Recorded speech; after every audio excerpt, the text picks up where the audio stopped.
문재인 전 대통령과 한동훈 장관입니다. 민주당 김종민 의원이 한 장관을 비판했습니다. 정치 공부 다시 해야 한다. 사시만 받지 정치 공부 안 했다라고 직격했습니다. 그 이유는 뭘까요? 들어보시죠. 그야말로 정치 공부 다시 해야 돼요. 한동훈 사법 시험만 봤지 정치 공부를 안 한 겁니다.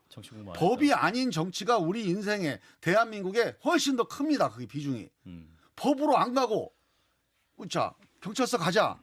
이게 우리 인생의 전부라고 생각해 보세요. 법대로 하자. 이게 맞는 그게 이웃이고 맞는 공동체입니까?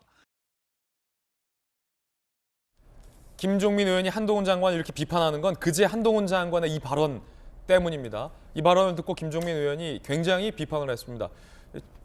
사시만 받지 정치 공부 안 했다. 다시 해야 된다라고 말이죠. 한 장관 이야기 들어보시죠.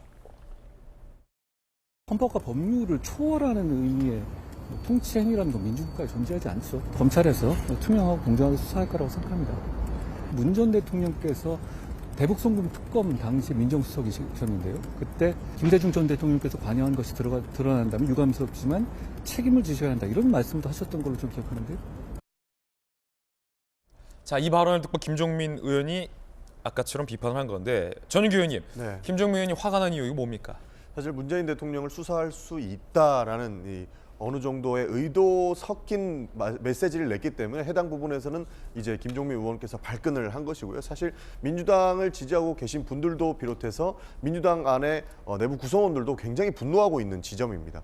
그러니까 뭐 과거 문재인 민정수석 때까지 끄집어내면서 문제가 있다면 책임을 지셔야 된다 이렇게 이야기를 하는데요. 사실 정치는 사람 사는 거지 않습니까? 공동체 안에서 우리가 어떻게 더불어서 잘 살 수 있을까를 고민한 것이 정치인데 한동훈 장관은 사실 검찰 출신으로서 굉장히 엘리트고 검찰에서 굉장히 오랫동안 있어서 그런지 모르겠지만 너 잘못됐으면 무조건 책임져야 돼. 넌 이것 잘못했고 저거 잘못했고 명확하게 지적하는 이런 모습을 보여왔던 거예요. 근데 법무부 장관, 그러니까 정치의 일각에 들어온 법무부 장관의 입장에서도 똑같이 검찰에서 있었던 것처럼 너 이거 잘못했고 저거 잘못했으니까 너는 무조건 책임을 져야 된다. 이런 모습을 보이고 있으니까 우리 정치가 도대체 어디로 흘러가고 있는가에 대한 이런 걱정이 있는 거죠. 그러니까 문재인 정부 당시에 서해 공무원에 대해서 이제 월북이라고 판단했던 것, 그리고 구조 행위를 안 했던 것, 어떤 일종의 북한에 대한 어떤 구조에 대한 기대를 가졌던 것, 이런 것들에 대해서 일종의 정치적인 판단과 행위인데 한 장관은 이걸 너무 법적인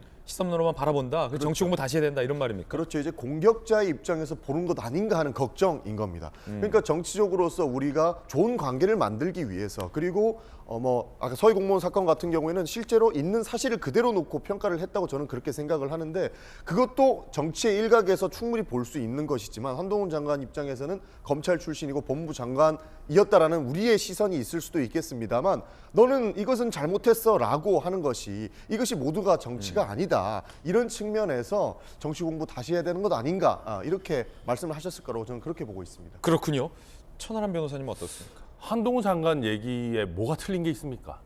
틀린 게 아니고 원칙론적으로 정확한 얘기를 하는데 민주당 의원들이 혼자 발끈해가지고 야 우리 이거 좋은 게 좋은 거지 하면서 가야지 왜 전 정권 인사들 수사하려고 그래 이렇게 하고 있는 거거든요. 아까 김종민 의원 뭐라 그랬어요? 다 경찰서 가자 이런 게 법치고 뭐 하냐 정치가 그 이상이다라고 하는데요. 한동훈 장관이 지금 힘없는 서민들 잡아가두고 족치고 다 경찰서 보내고 하고 이런 거 하고 있습니까? 아니거든요. 이 현대의 민주주의, 현대의 법치주의라고 하는 것은 권력을 휘두르는 권력자들이 헌법과 법률의 틀 안에서 법률을 잘 준수해 가면서 통치행위가 됐든 정치를 했든 하라는 겁니다. 그러니까 권력자들에게 엄격한 법의 잣대를 들이대는 거는 오히려 권장되는 거예요. 일반 국민한테 그러면 문제지만 지금 한동훈 장관 얘기하는 게 그런 거잖아요. 아무리 대통령의 행위라고 하더라도 이제는 민주국가에서 그냥 봐주는 거 이런 건 없다. 그러니까 저희 지금 서해 공무원 비격 사건이나 이런 것도 다 뭡니까?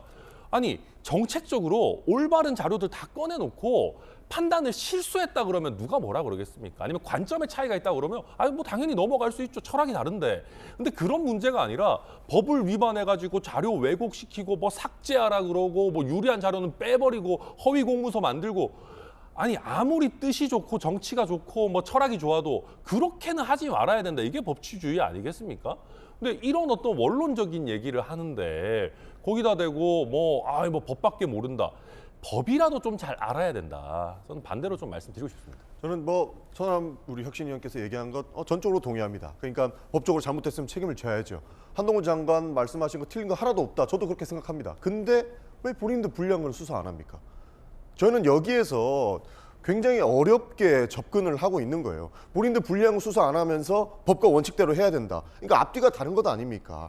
이런 측면에서 사실 정치라는 것이 그 법 앞에서도 본인과 상대방 입장을 모든 걸 다 보라는 겁니다. 법대로라는 건 다 좋지만 본인들 불리한 거 쏙 빼놓고 법과 원칙을 얘기하는 것, 이것은 어불성설이다. 저는 이런 말씀 드리고 싶습니다. 저도 짧게만 얘기하면은 제가 변호사하면서 수많은 범죄인들을 보는데요. 그분들이 제일 할 말 없을 때 꺼내는 마지막 카드가 뭔지 아십니까? 왜 나만 가지고 그래?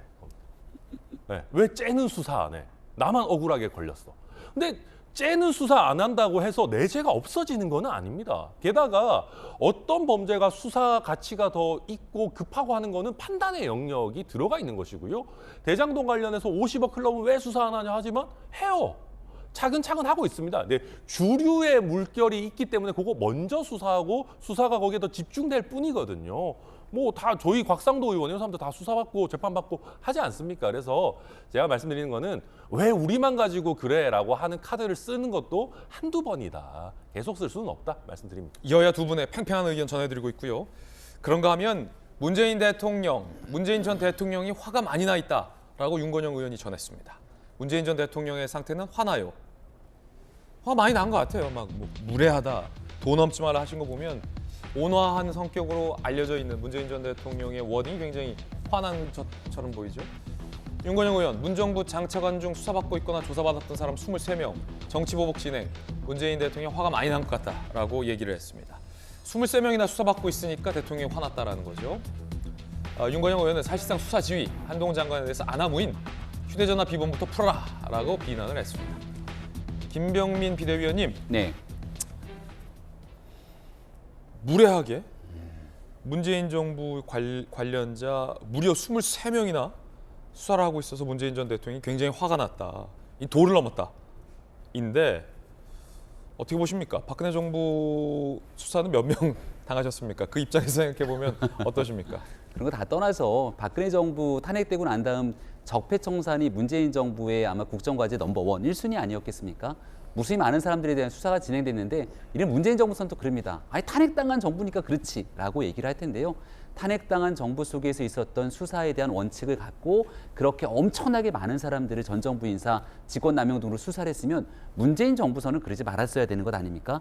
근데 지금 드러나고 있는 문재인 대통령 화가 많이 났다고 얘기하는 수사 상황들을 보게 되면 다 문재인 정부 상황 때 드러났던 일들이고 그때 억울함을 호소했지만 그럼에도 불구하고 문재인 정부의 대한민국 검찰에서 명명백백하게 진실을 규명하지 않았던 일들이 지금 하나씩 드러나게 되는 겁니다. 만약 지난날 이제 청와대 이전하고 용산 나오면서 청와대 이삿짐을 털어보니까 이 캐비넷에서 문건들이 많이 나왔다 주장하고 비서실장이 막 문건 흔들고 검찰에 던져 경찰에 던져 이렇게 수사가 들어가서 없던 일들을 하나씩 만들어냈다면 이거 정치보복 아니야 라고 주장을 할 수도 있겠는데요. 지금 나오고 있는 수많은 일들 대한민국 국민의 목숨을 잃은 일들이고 유족이 원통해하고 있고 하지만 지난 정부 때부터 있었던 진실이 밝혀지지 않았기 때문에 그 수사가 진행되는 일들을 이렇게 얘기한다면 역설적으로 문재인 전 대통령을 향해서 정말 너무하십니다.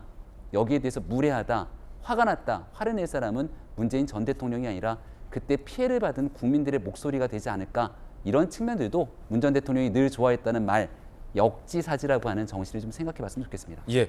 그런데 하지만 또 이제 문재인 전 대통령이나 아니면 이제 친문 인사들 사이에서는 대통령이 이제 화가 났다라는 표현을 전할 수밖에 없는 측면도 있는 것 같아요. 본인들의 참모들이 이렇게 또 재판받고 구속받는 걸 보면 대통령이 뭐 행복하다 이렇게 얘기할 수는 없잖아요.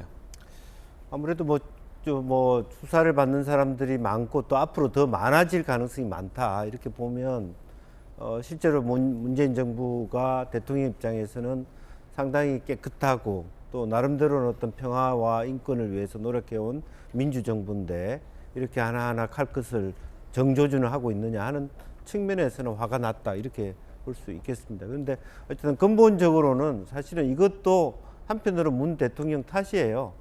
정권을 잃어버렸다는 거.